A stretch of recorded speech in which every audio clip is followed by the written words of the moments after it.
Sore itu, saya pulang dari supermarket. Tangan saya penuh dengan kantong belanja. Ketika saya masuk rumah, saya melihat putra saya, Dava, berdiri di ruang tamu. Sinar matahari dari jendela menyinari wajahnya, tetapi matanya tampak dingin. Sebelum saya sempat bertanya apapun, dia berbicara dengan suara tajam dan marah. "Bu, aku bosan melihatmu setiap hari. Aku butuh ruang." Tanganku menggenggam kantong belanjaan itu erat sekali sampai plastiknya melukai kulitku. "Apa katamu?" tanyaku pelan, berharap aku salah dengar. Dava tak mengalihkan pandangannya. Ia berkata, "Aku butuh ruang, Bu. Ibu terlalu sering ke sini. Istriku juga merasakan hal yang sama. Ibu harus cari tempat tinggal lain. Kita ingin hidup sendiri." Kata-katanya terasa seperti tamparan di wajahku. Setiap kata menyakitkan. Rasanya seperti ada yang menekan batu berat di dadaku. Aku menarik napas dalam-dalam dan berkata, "Aku membeli rumah ini dengan uangku sendiri. Dokumen-dokumennya atas namaku. Aku membayar semuanya sendiri.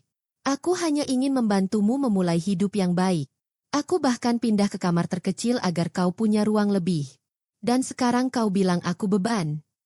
Dava tampak ragu sejenak, lalu berkata dingin, "Aku hanya mengatakan apa yang kita berdua rasakan. Kau tahu istriku tidak pernah merasa nyaman saat kau ada di dekatku." Aku menatap matanya.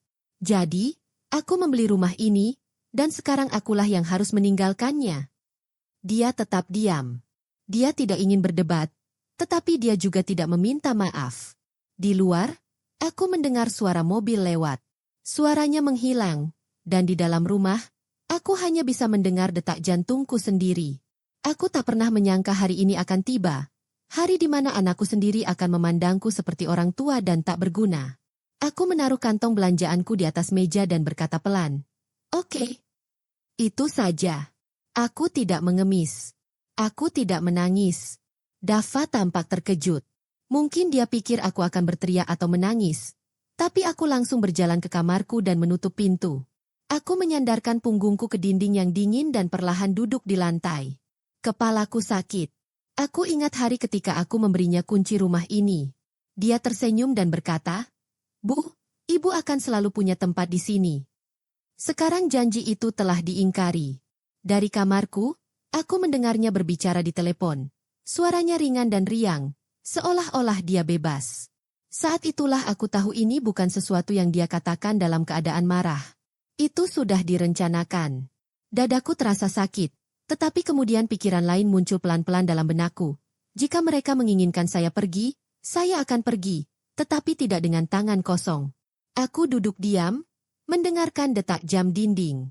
Setiap detaknya bagaikan palu yang menghantam hatiku, tetapi juga membuat keputusanku semakin jelas. Kalau Dava mau aku pergi, aku akan pergi. Tapi aku akan melakukannya dengan caraku sendiri, bukan dengan air mata, tapi dengan kekuatan. Ponselku bergetar. Itu temanku Tasha, teman masa kecilku yang sekarang bekerja di perpustakaan kota. Dia mengirim pesan, "Kinar, kamu sibuk nggak sore ini? Aku baru aja bikin pie apel kesukaanmu." Aku tersenyum tipis dan menjawab, "Mungkin aku akan mampir. Tapi pertama-tama, aku butuh bantuanmu." 30 menit kemudian, aku keluar dari kamar sambil membawa tas kecil. Dava mendongak dan mengerutkan kening. "Kamu mau pergi kemana?" "Keluar sebentar," kataku dengan tenang. Dia hendak mengatakan sesuatu, tetapi ponselnya berdering. Dia melihatnya dan mengabaikanku sepenuhnya, seolah-olah aku tidak ada. Aku bertemu Tasha di kafe dekat halte bus. Saat aku menceritakan semuanya, matanya terbelalak. "Dia bilang begitu padamu? Di rumah yang kau beli sendiri?" Aku mengangguk. Sudah waktunya aku pergi. Tapi aku tidak akan meninggalkan barang berharga apapun. Tasha menopang dagunya dengan tangannya dan tampak berpikir. "Kamu mau jual rumah ini?" "Ya," kataku. "Bukan cuma jual, jual cepat dan diam-diam. Sebelum mereka tahu. Mereka pikir aku akan pergi diam-diam, tapi aku akan mengambil kembali apa yang menjadi milikku dulu." Malam itu Tasha mengenalkanku pada seorang agen properti baik hati bernama Mr. Gawang. Dia pernah membantunya menjual apartemen. Kami bertemu diam-diam di kantornya di bawah lampu yang hangat. "Saya ingin menjual rumah saya," kataku. Atas namamu, kan? Tanyanya. Ya, kataku. Dia tersenyum. Kalau begitu mudah saja. Saya tahu pembeli yang mau membayar tunai. Kalau kamu setuju, kita bisa menyelesaikan penjualan dalam waktu kurang dari seminggu. Seminggu? Itu saja yang kubutuhkan.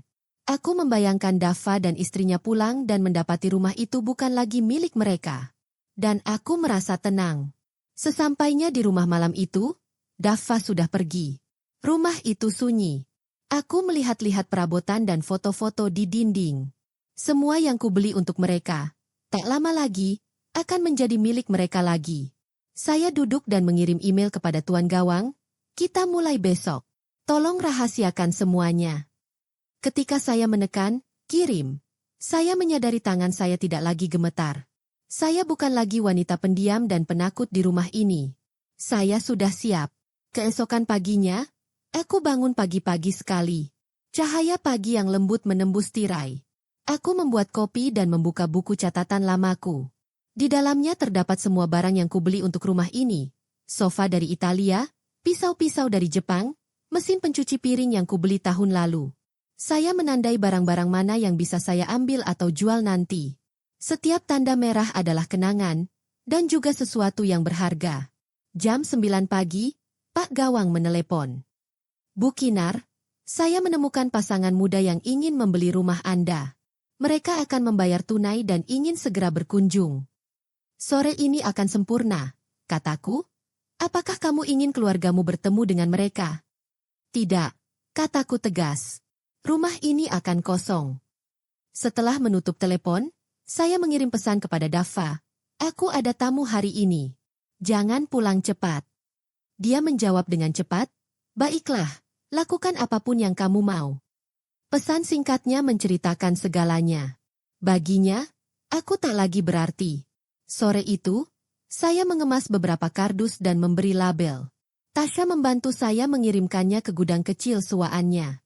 Saya hanya mengemas barang-barang milik saya, barang-barang yang saya sukai. Pukul 3 sore, pasangan muda itu datang bersama Pak Gawang. Mereka tampak ramah, bahagia, dan penuh impian. Mereka berjalan-jalan di sekitar rumah, mata mereka berbinar-binar. Kami suka rumah ini, kata sang istri. Kalau kamu setuju, kita bisa bayar uang mukanya hari ini. Aku mengangguk, berusaha tersenyum. Pak Gawang membenarkan semuanya. Setelah mereka pergi, aku mengunci pintu dan berdiri di tengah ruang tamu. Rumah ini telah menyaksikan segalanya. Cinta, pertengkaran, dan momen ketika putraku menyuruhku pergi. Malam itu, saya tinggal di sana untuk terakhir kalinya. Bukan karena saya harus melakukannya, tetapi karena saya memilih untuk melakukannya. Aku duduk di dekat jendela, memegang secangkir teh hangat. Lampu jalan bersinar menembus pepohonan di luar. Ponselku berdering lagi. Pesan dari Dava, Bu, besok tolong jaga Aisyah. Kirana akan keluar seharian. Aku tersenyum miris. Mereka masih menganggapku sebagai pengasuh anak gratis. Saya menjawab, saya tidak bisa. Saya sibuk. Hanya 3 kata, tetapi itu menunjukkan ada sesuatu yang berubah dalam diriku. Keesokan paginya, saya bangun pagi-pagi sekali. Taman di luar tertutup embun lembut. Saya membuat kopi dan mulai berkemas lagi. Setiap bunyi selotip yang menyegel kotak-kotak itu terasa seperti rantai tua yang putus. Pukul 10 pagi, Tasya datang. Kamu kerja cepat sekali, katanya. Saya ingin menyelesaikannya sebelum mereka bertanya. Jawab saya. Dia membantu saya memindahkan kotak-kotak itu ke dalam truk. Saya sudah menyewa gudang kecil selama 6 bulan. Cukup waktu untuk memulai hidup baru. Sore itu, Pak Gawang menelepon lagi. Bu Kinar, uang muka sudah dibayar. Penjualan penuh akan dilakukan hari Jumat. Jumat, tinggal 3 hari lagi. 3 hari tersisa di rumah ini. Malam itu, Dava dan Kirana pulang. Aku membaca dengan tenang. Kirana melihat kotak-kotak itu, tapi tidak bertanya. Dava hanya menggulir layar ponselnya. Besok, ingat untuk menjaga Aisyah, kata Kirana. Aku sudah bilang ke Dava. Aku sibuk, jawabku tenang. Dia tampak terkejut. Mungkin dia tidak terbiasa dengan penolakanku. Ketika mereka naik ke atas, Aku kembali melihat sekeliling rumah. Sebentar lagi, semuanya akan berakhir. Hari Jumat nanti, aku akan pergi. Bukan sebagai seseorang yang dibuang, melainkan sebagai seseorang yang memilih untuk pergi. Keesokan paginya, teleponku berdering. Itu tuan, dia adalah pengacara lama saya yang membantu saya ketika saya membeli rumah. Suaranya terdengar serius. Kinar, aku baru tahu ada yang mencoba menggunakan rumahmu sebagai jaminan pinjaman. Apa kau tahu sesuatu tentang itu? Tanganku membeku. Tidak, kataku. Siapa yang mencoba melakukan itu? Tuan Nala mendesah. Itulah yang sedang kucari tahu. Pagi itu sunyi ketika telepon berdering. Aku mengangkatnya dan mendengar suara serius Pak Nala. Dokumen-dokumen itu diajukan atas nama Dava dan Kirana, katanya. Tapi ada masalah. Mereka juga mengirim salinan surat yang mencantumkan nama Anda, surat kuasa, dan tanda tangannya persis seperti tanda tangan Anda. Aku memejamkan mata dan menarik napas dalam-dalam. Aku tidak terkejut. Aku sudah menduga hal seperti ini akan terjadi. Tapi tetap saja, rasanya sakit. Pak Nala, kataku, suaraku gemetar. Saya tidak pernah menandatangani apapun seperti itu. Itu tanda tangan palsu. Sungguh. Apakah Anda ingin saya mengirimkan perintah pemblokiran dan memulai pemeriksaan hukum? Tanyanya. Tentu saja, jawabku cepat. Aku juga akan segera mengirimkan tanda tangan asliku. Ketika saya menutup telepon, saya hanya duduk diam di sana. Hati saya terasa berat. Rumah itu bahkan belum terjual. Dan mereka sudah mencoba menggunakannya untuk melunasi utang mereka sendiri. Keputusan saya untuk pergi saja belum cukup. Sekarang mereka ingin mengambil lebih banyak lagi dari saya. Sore itu, saya menelepon Pak Gawang dan menceritakan semuanya. Suaranya tegas dan ramah. Jangan khawatir, Bu Kinar, katanya. Setelah penjualan selesai, bank akan menghentikan semua yang belum dibayar. Saya akan memastikan penjualan rumah Anda menjadi prioritas utama kami.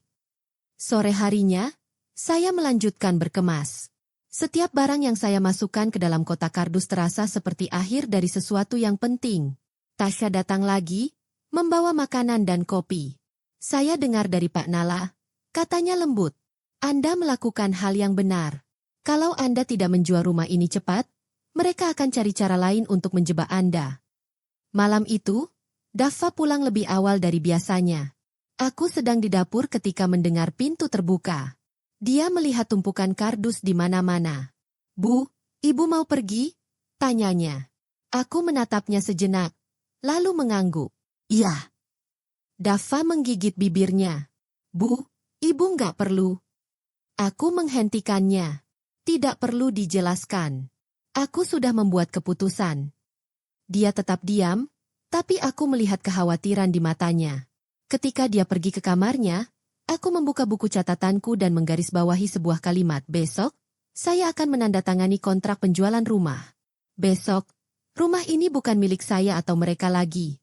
Ini akan menjadi awal yang baru. Bagi saya, itu bukan kehilangan, itu kebebasan. Saya bangun pagi-pagi sekali.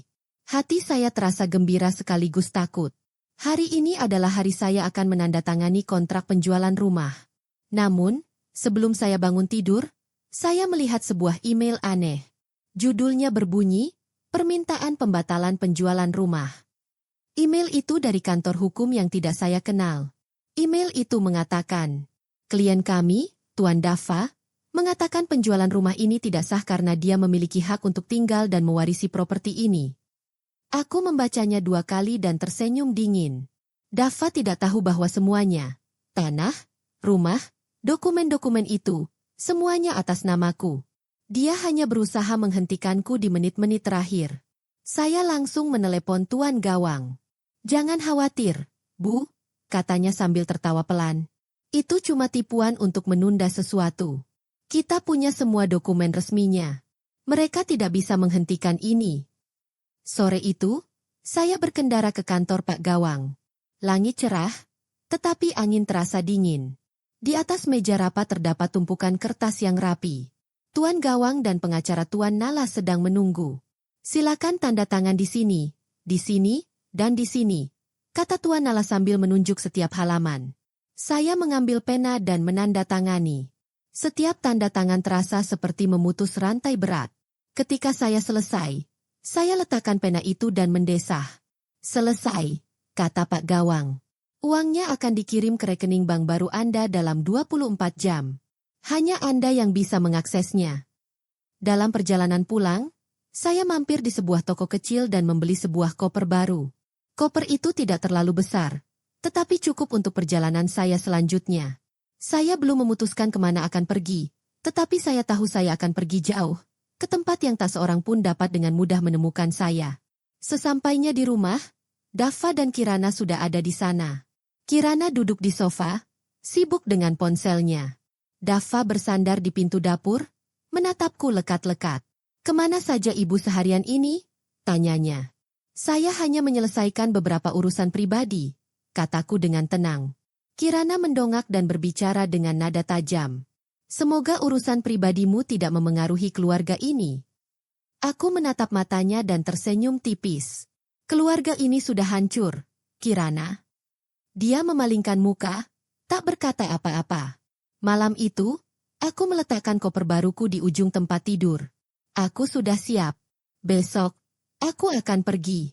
Dan ketika mereka menyadarinya, semuanya sudah terlambat. Saya sedang minum kopi ketika terdengar ketukan keras di pintu. Bukan ketukan pelan, melainkan dentuman keras.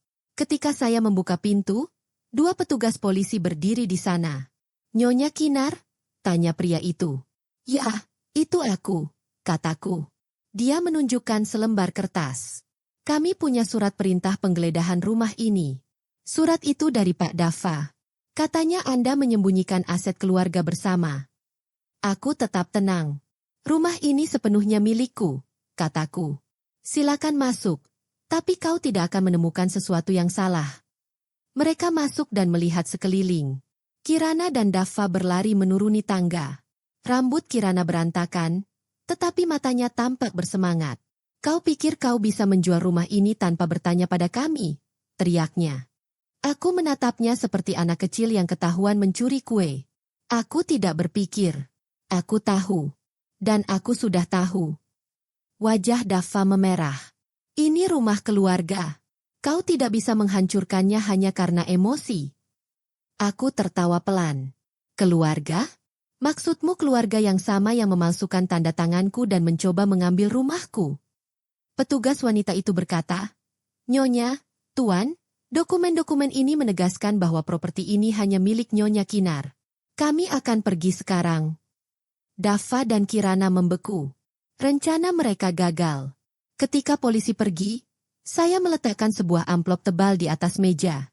Ini salinan kontrak penjualan. Uangnya sudah aman di rekening baru. Kirana mencoba meraih amplop itu, tapi aku menariknya kembali. "Tidak, kamu akan segera mendapatkan salinannya dari pengacara. Kamu punya waktu 4 hari untuk mencari tempat tinggal lain." Keheningan memenuhi ruangan. Dava tampak ketakutan. Kirana mengepalkan tangannya. Aku menyesap kopiku. "Sudah kubilang, kalau kau menyadarinya, semuanya sudah terlambat."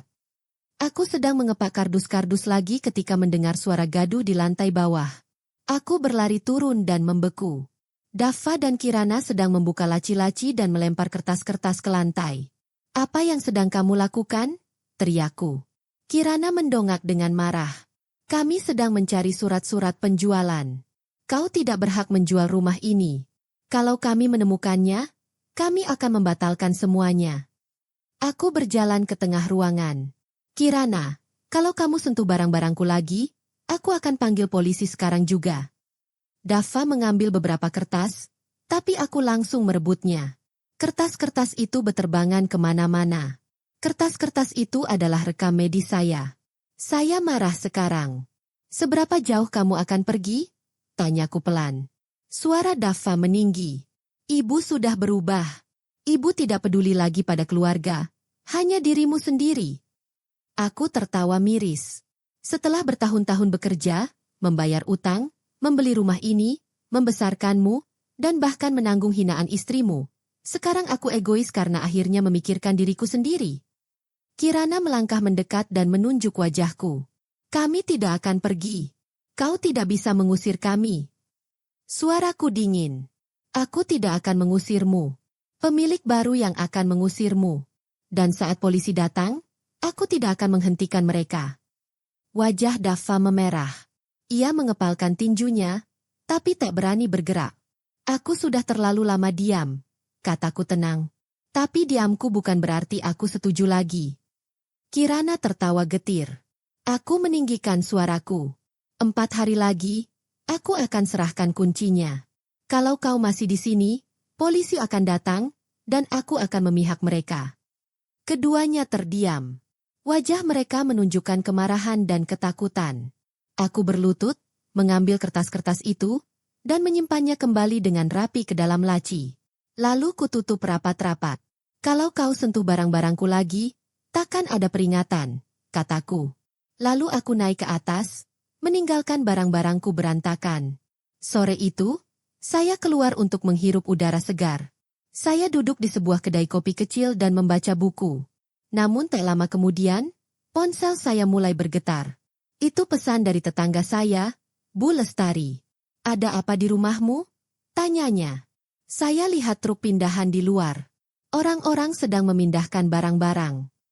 Aku segera meneleponnya. Apa maksudmu? 2 pemuda, katanya. Kirana menyuruh mereka mengambil perabotan, lemari besar dan meja makanmu. Kukira kau yang menyuruh mereka. Tanganku gemetar. Bukan, itu barang-barangku. Saya berlari keluar kafe dan menyetir pulang dengan cepat. Sesampainya di sana, saya melihat truk penuh dengan perabotan saya. Kirana berdiri di luar, berbicara di telepon dan memberitahu para pekerja apa yang harus dilakukan. Aku memarkir mobil dengan keras dan membanting pintu.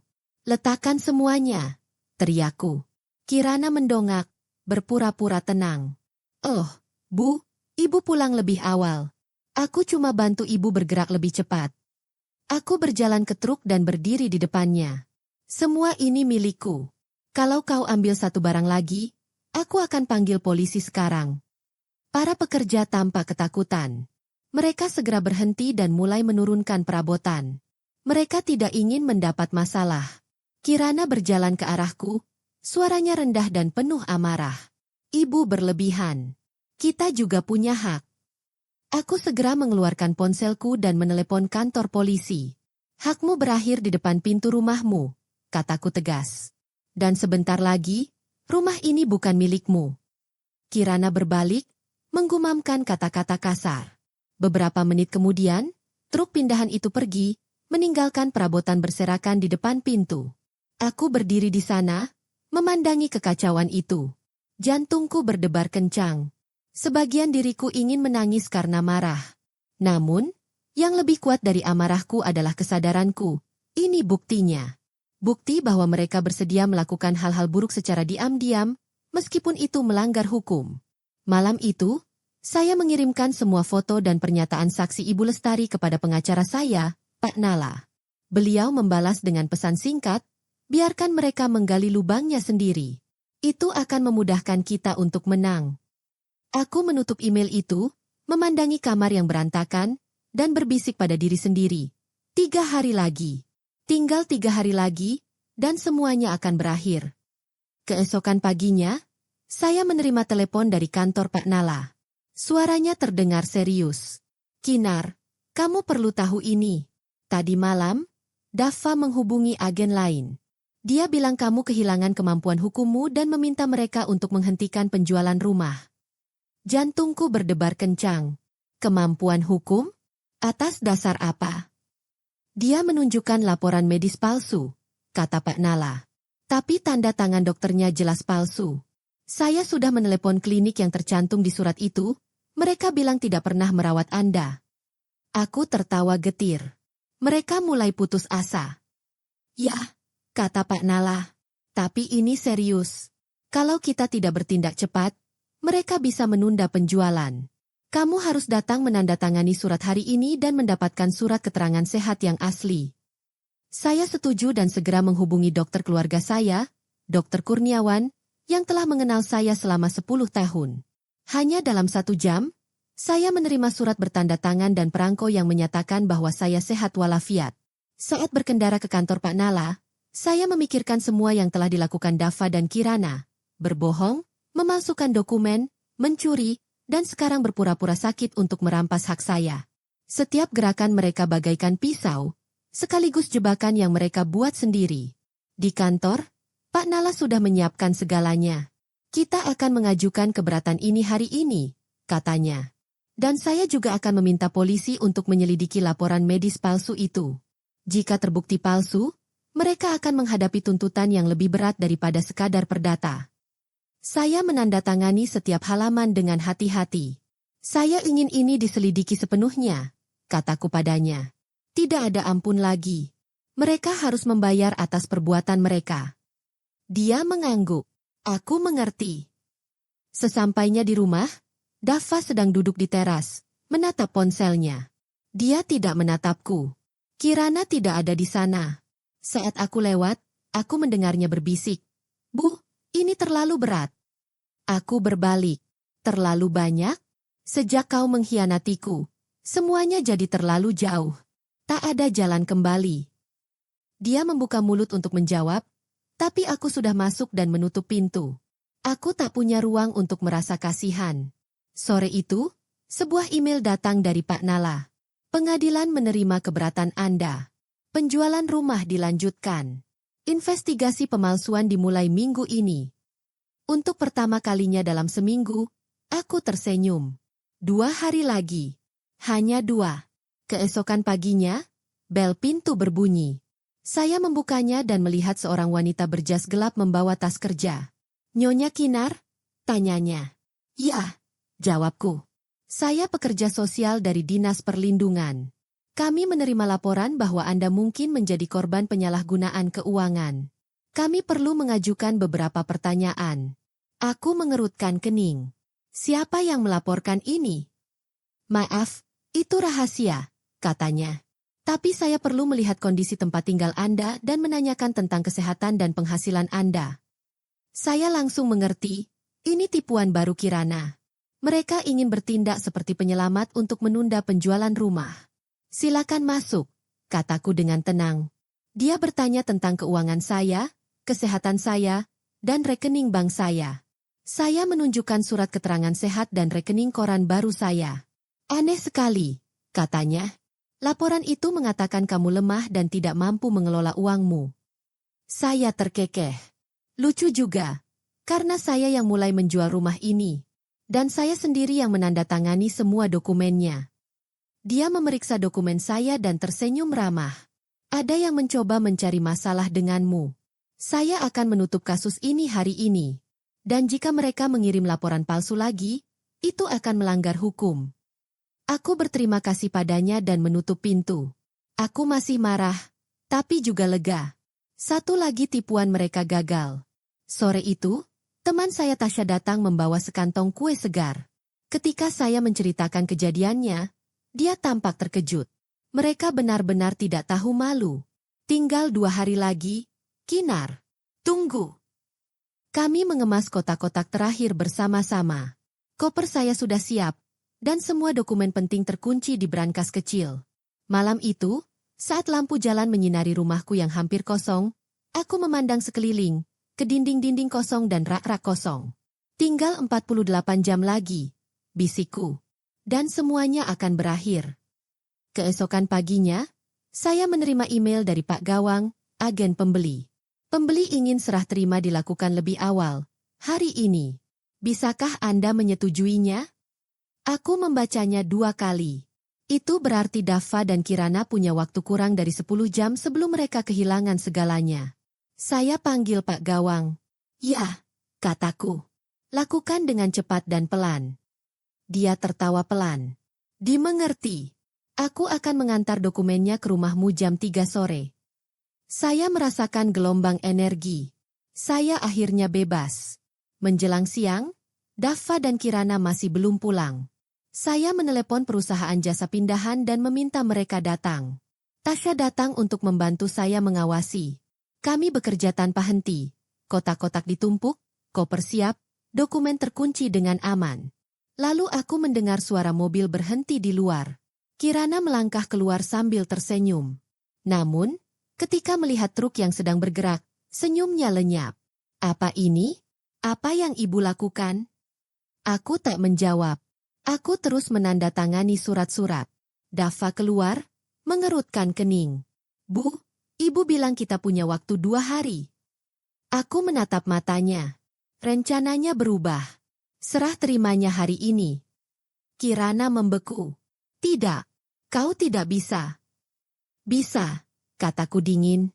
Pembelinya menginginkannya lebih awal, dan aku setuju. Rumah ini bukan milikmu lagi. Dava marah. Kalian mencoba mempermalukan kami. Aku tersenyum getir. Bukan. Ini hasil perbuatanmu sendiri. Tepat pukul 3 sore, Pak Gawang tiba. Kami menandatangani semua dokumen akhir di ruang tamu dengan Tasya dan para tukang pindahan sebagai saksi. Setelah saya selesai menandatangani, dia tersenyum. Kesepakatannya sudah selesai. Pemilik baru akan tiba 1 jam lagi. Aku mengambil tasku dan menoleh ke Dava dan Kirana. Aku akan pergi sebelum mereka datang. Kurasa kalian juga harus pergi. Kirana membuka mulutnya, tetapi tak sepatah kata pun terucap. Dava hanya berdiri di sana, menatap lantai. Aku keluar bersama Tasya. Udara di luar terasa segar dan ringan. Semuanya berakhir, akhirnya. Saat kami mendorong koper-koper ke arah mobil, sebuah SUV hitam berbelok tajam memasuki halaman. 2 pria berjas dan seorang wanita keluar. Wanita itu maju. Bu Kinar, saya pengacara Pak Dava dan Bu Kirana. Ada perintah pengadilan sementara yang menghentikan serah terima rumah. Aku menatapnya dengan tenang. Atas dasar apa? Dia membaca dari sebuah koran. Mereka menuduh Anda menjual rumah di bawah harga pasar untuk menyembunyikan aset bersama dan merugikan hak waris mereka. Aku tertawa pelan. Rumah ini milikku sendiri. Mereka tidak punya warisan selama aku masih hidup. Perintah itu tidak akan bertahan 24 jam. Tasya melangkah maju. Kau membuang-buang waktu, dan kau tahu itu. Pria itu menuntut saya untuk berhenti memindahkan barang-barang. Saat itu, Pak Gawang keluar sambil menenteng tas kerjanya. Saya sudah mengirimkan bukti kepemilikan ke pengadilan pagi ini, katanya. Perintah ini bohong. Saya akan panggil hakim sekarang. Saat dia menelepon, aku menyalakan perekam di ponselku. Tolong ulangi tuduhanmu. Kataku, aku ingin direkam. Pengacara itu ragu-ragu tetapi membaca kata-kata itu lagi. Beberapa menit kemudian, Pak Gawang kembali sambil tersenyum dingin. Hakim telah membatalkan perintah itu. Anda harus pergi sebelum polisi datang membawa pemilik baru. Pengacara itu mengerutkan kening, mengemasi dokumen-dokumennya, dan segera pergi.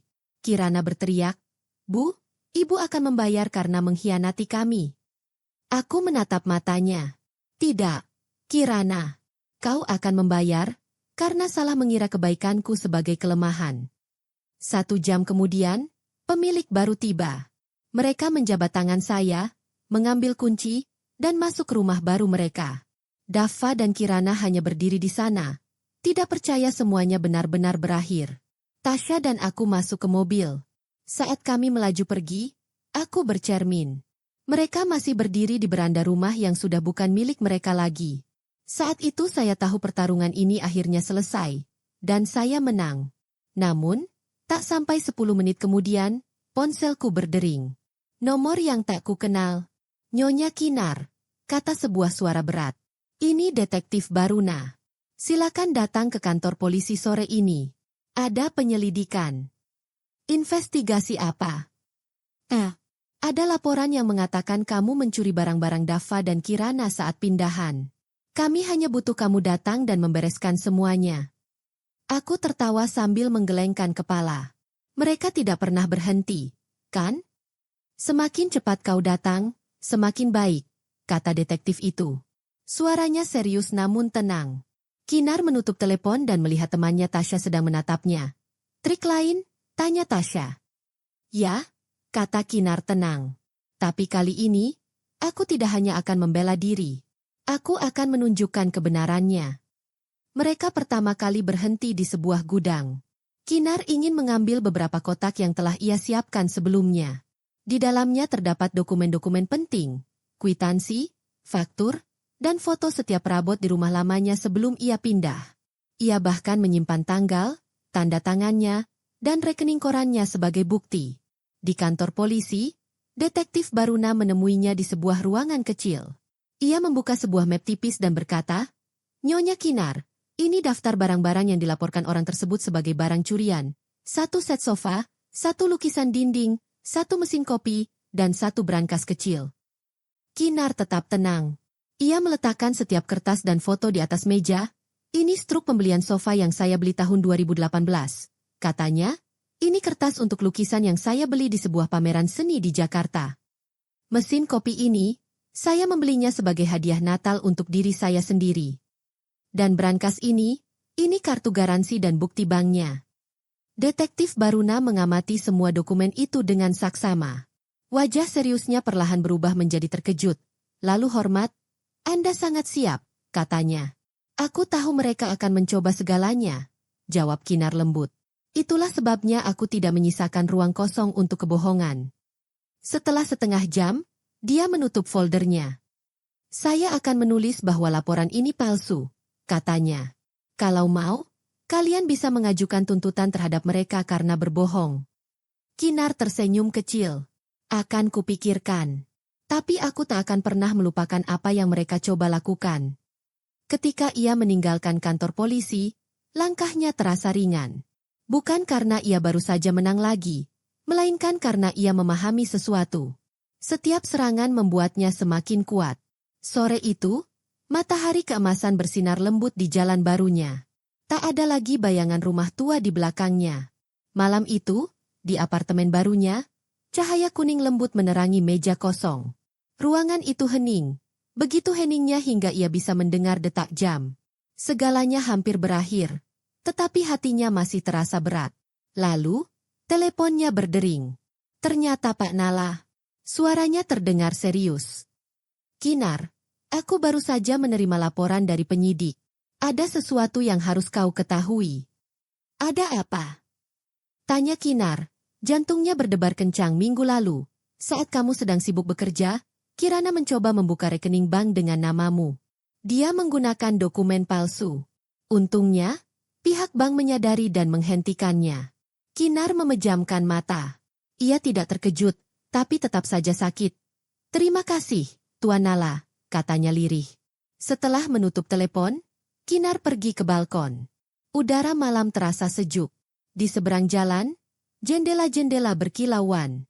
Mungkin di dalam rumah-rumah itu, keluarga-keluarga sedang makan malam dan tertawa bersama. Ia merindukan perasaan itu. Makan malam keluarga, tawa riang putranya, Dava, dan senyum bangga suaminya saat mereka memecahkan masalah bersama.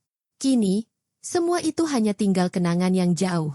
Kembali ke kamarnya, Kinar membuka sebuah kotak kayu kecil yang selalu ia simpan rapat. Di dalamnya terdapat foto-foto lama, Dava semasa kecil, tersenyum di samping rumah pohon. Sebuah foto keluarga saat Natal, semuanya mengenakan kemeja merah. Dan sepucuk surat dari suaminya, tintanya memudar seiring waktu. Ia menyentuh setiap benda dengan lembut, merasa seolah-olah ia sedang menggenggam seluruh hidupnya di tangannya. Kehidupan yang telah ia berikan segalanya, dan kini harus ia lepaskan. Ponselnya bergetar lagi. Sebuah pesan muncul dari nomor tak dikenal.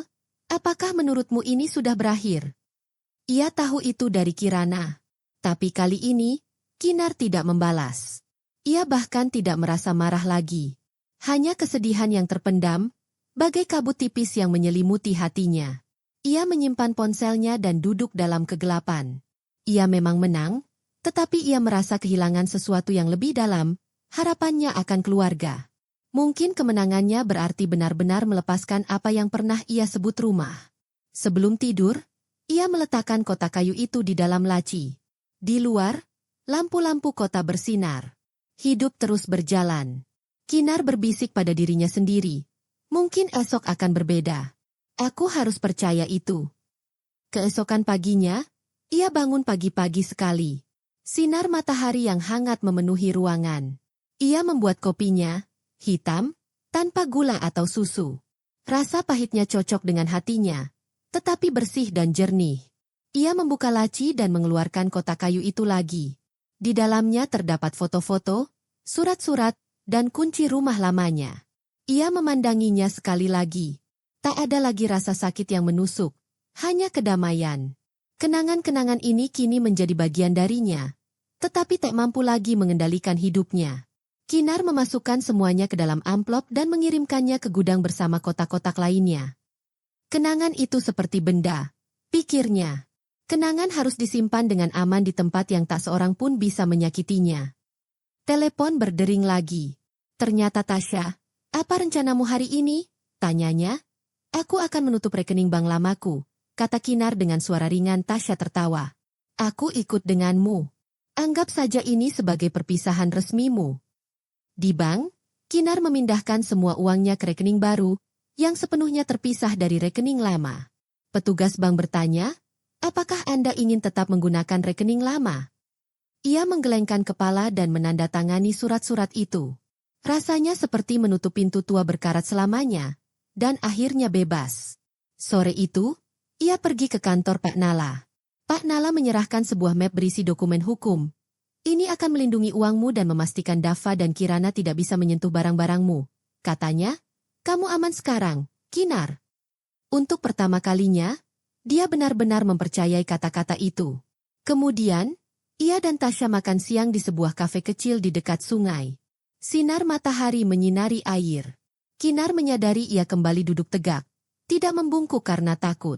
Sekembalinya ke apartemennya, ia berdiri di balkon, memperhatikan orang-orang di jalan, mobil-mobil berlalu, anak-anak tertawa di taman, anjing-anjing diajak jalan-jalan. Hidup terus berjalan, dan kini ia pun harus melakukannya.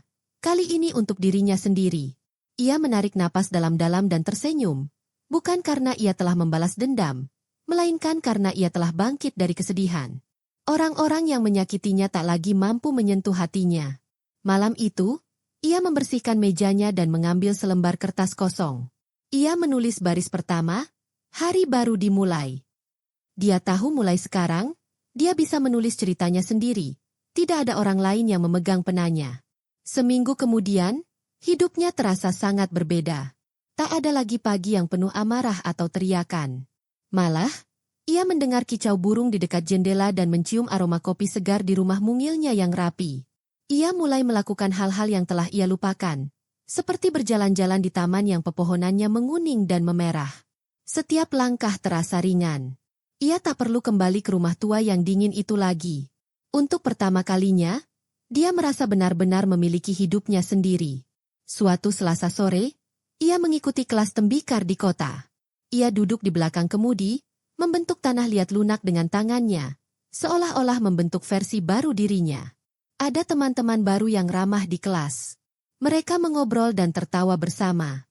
Tak ada yang bertanya tentang masa lalunya, dan ia tak perlu menjelaskan apapun.